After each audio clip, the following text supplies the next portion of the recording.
right at this moment, we've kind of wrapped up a bunch of our projects. We have done with the Kansas Pharmacists Association. A lot of our stores did a blood pressure monitoring program that was awesome. It was kind of a baby step RPM, and so I'd like to take that to the next level. Okay, well, can you tell us a little bit more about that? What is that about? Well, so basically, we did it. This was our second round to do it. So the first round, what we did with the Pharmacists Association and then our state health department, it was an 1815 grant.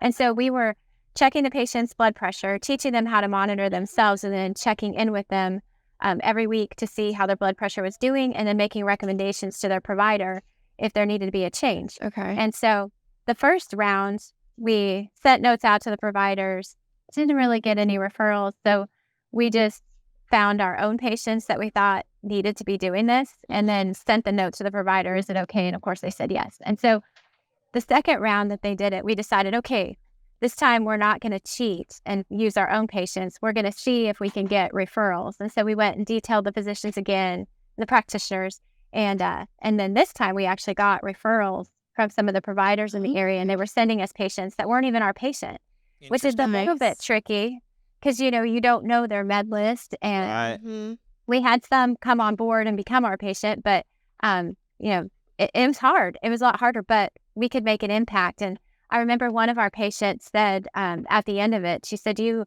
changed my life because you taught me how to check my blood pressure. You explained to me, when I ate too much salt, what that meant and why it was raising it. And really, we just helped her make some lifestyle modifications that aren't rocket science. It's just explaining what everybody tells her to do, but in a little bit different way, and then checking in and holding her accountable. And so, so she ended up not needing her blood pressure medication because she figured out how to control it with exercise and diet. So that was awesome. Wow. Very rewarding. Love success stories like that. So you said you want to take it to the next level. What does that mean, or what does that entail?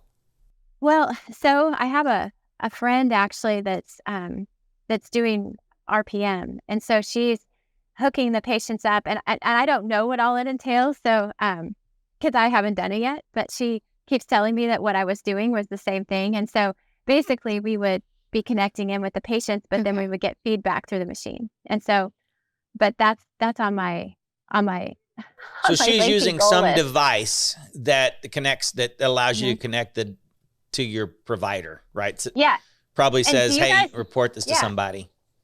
So if you know anybody that has a device that they love, because when I ask her which device she's using, she keeps saying she doesn't love it. And so, and I have another pharmacist that was trying to develop his own company, but I haven't seen his device yet either. So anyway. Was he trying to develop a device or just connect to a device?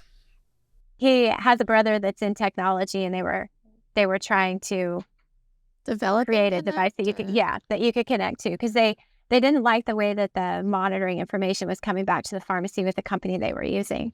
Yeah, there's all that's FDA and years of approvals and all that kind of stuff.